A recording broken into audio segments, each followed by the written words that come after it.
Hola, mis queridos amigos, nuevamente con ustedes, su doctor Tigre, el que ronca en esta negra noche neoliberal latinoamericana, sudamericana, ecuatoriana,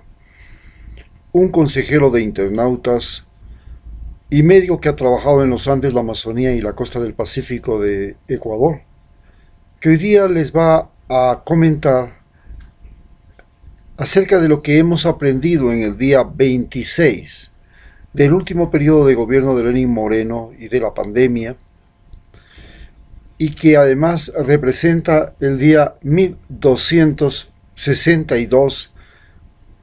que hemos soportado a uno de los peores gobiernos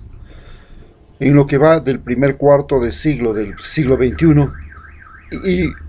al que todavía le restan alrededor de unos 280 días hasta completar los 1460 días en los que terminaría su mandato. Probabilísticamente, si nos vamos a la ley de las probabilidades, el gobierno de Lenín Moreno en este momento debería terminar con 62 días antes, porque dada la popularidad que tiene, que le da un índice, en segundo lugar, dada la conflictividad social, estos 62 días que serían los que le restan a él para gobernar, según la teoría cuántica, entre comillas, porque la teoría cuántica no es sino la ley de las probabilidades,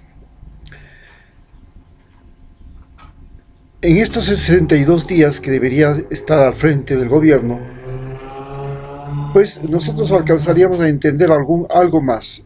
pero las posibilidades de que su gobierno se extienda más allá de 62 días son muy difíciles, pero posiblemente se dé, debido a que el gobierno, como todos sabemos, no es un gobierno que responde a la voluntad popular, sino que es un gobierno que responde a los intereses específicos del gobierno de Donald Trump y está sostenido por la embajada americana, el ejército, la policía, fundamentalmente.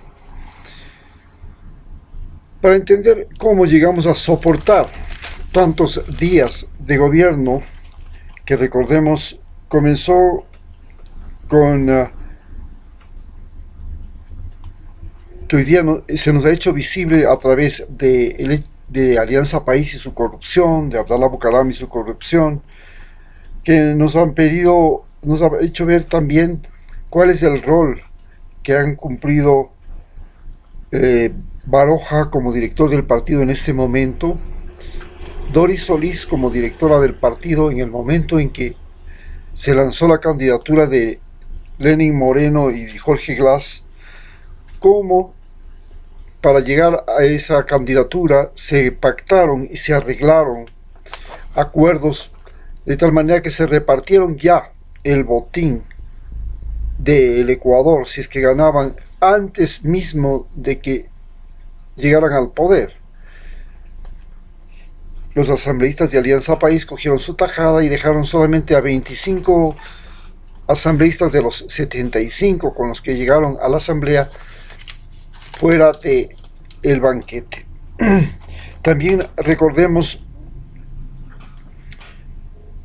esto nos lleva a pensar siempre en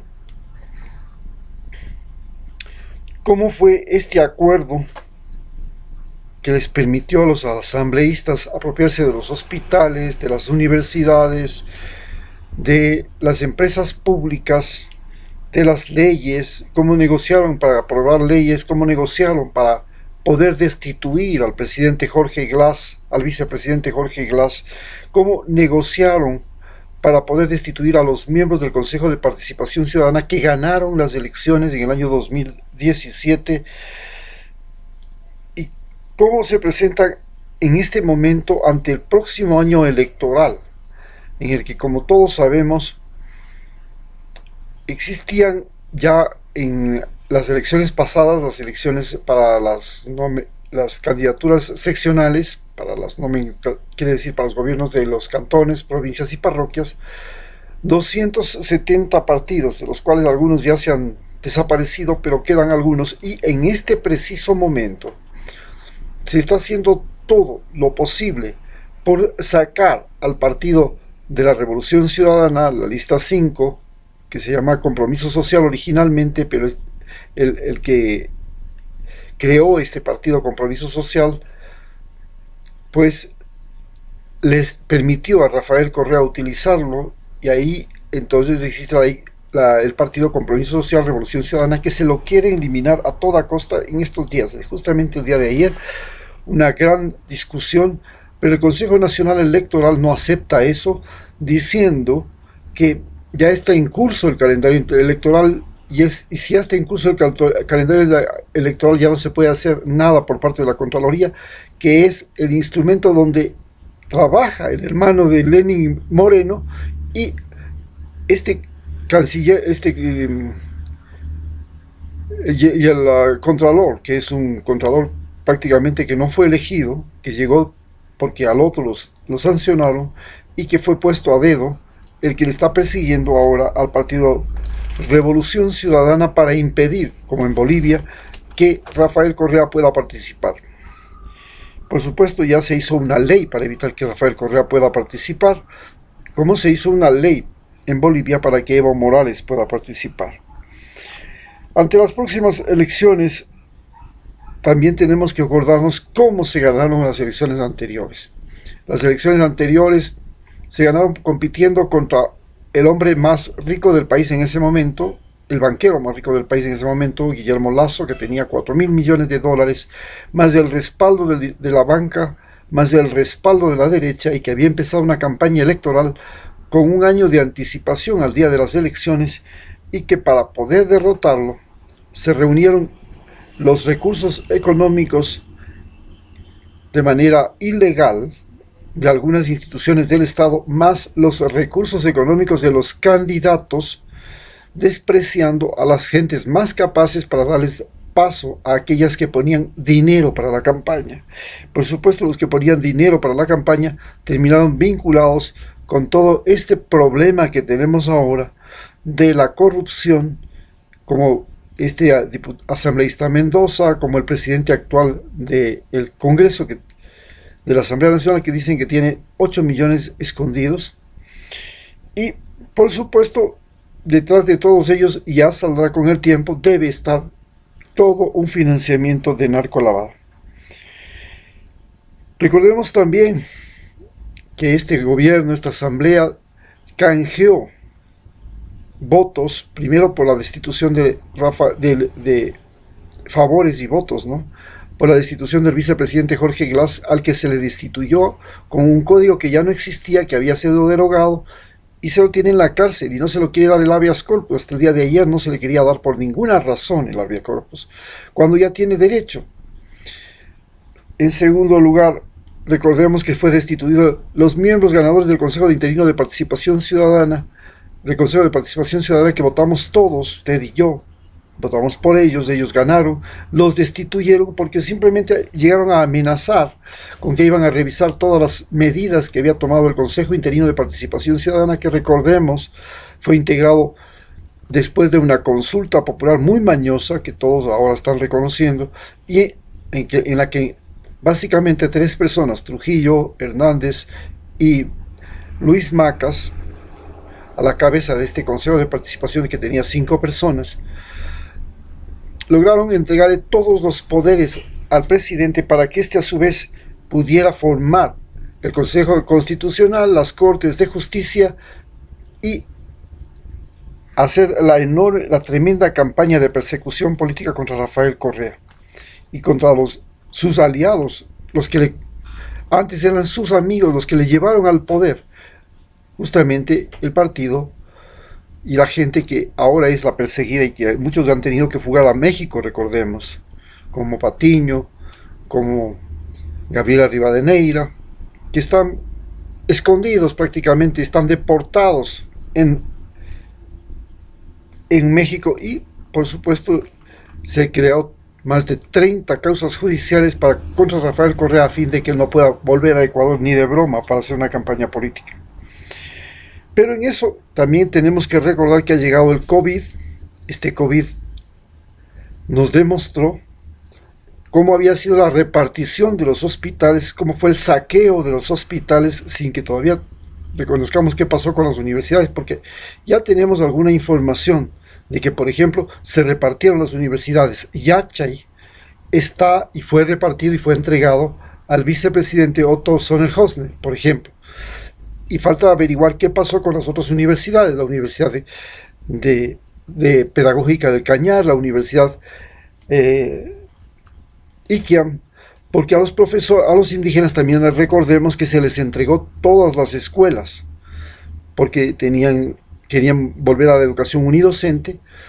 y al MPD también se le entregó las escuelas porque querían también volver a la educación unidocente. Los otros querían volver a la educación intercultural, y los del MPD que recibieron las escuelas querían que su botín, ¿no? Fue su botín de esta participación contra Correa, recibieron pues nuevamente las escuelas unidocentes que se restituyeron. Así es como se ha repartido el país. Estamos ahora en la fase de repartición de las empresas públicas. Está la empresa TAME, está las ferrocarriles del Estado, está los correos, entre otras más. Está la empresa inmobiliaria del Estado, Inmobiliar. Todas estas empresas se las están repartiendo así como gran festín, antes de que llegue el próximo gobierno. Rafael Correa ha señalado que empresas como CNT, que ya se la repartieron, como la empresa que tenemos ahora, la empresa petrolera ecuatoriana, CEPE, la Petroecuador, la refinería estatal de Esmeraldas, que también están queriendo refárselas, se la han querido llevar por partes, distribuyéndose entre ellos el botín, serán revertidas si él llega a ser presidente, o llega a ser uno de sus candidatos llega a ser presidente.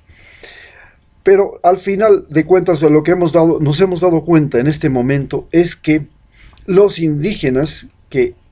en un momento determinado, en octubre, fueron la oposición al gobierno, después de esta pandemia y durante esta pandemia, aparentemente han perdido su capacidad de convocatoria y han perdido su capacidad de reacción social. Y prácticamente la única oposición con la que se enfrenta la derecha ecuatoriana, aliada de Lenín Moreno y de todo este saqueo, como vemos con Bucaram, como hemos visto con la alcaldesa, con el Partido Social Cristiano en Guayaquil, con el prefecto, que fue puesto por Jaime Nebot. Como estamos viendo todo eso, lo que nos queda por entender es que para la próxima elección prácticamente es nuevamente todos contra Rafael Correa. Y para evitar eso, lo que se procura es a toda costa sacarlo y eliminar su partido. Eso es lo que en este momento estamos viviendo, cuando ya llevamos 26 días de la pandemia y la pandemia no ha cedido en Quito y en algunas otras poblaciones, manteniendo sobre todo la zozobra, a pesar de que existe ya un semáforo amarillo, pero las muertes no dejan de seguir, no dejan de aparecer, y más que nada la gran contaminación de la enfermedad. Esta es la situación que estamos viviendo y lo que estamos aprendiendo en este día 26. Primero, hemos aprendido y podemos reconocer que el gobierno de Lenín Moreno fue uno de los peores gobiernos, si no el peor gobierno del primer cuarto del siglo XXI, y que, curiosamente,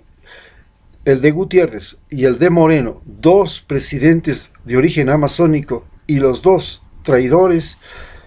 están a la cabeza de los malos gobiernos en este cuarto de siglo, y que nuevamente hemos visto la verdadera cara de la derecha cleptocrática de Guayaquil,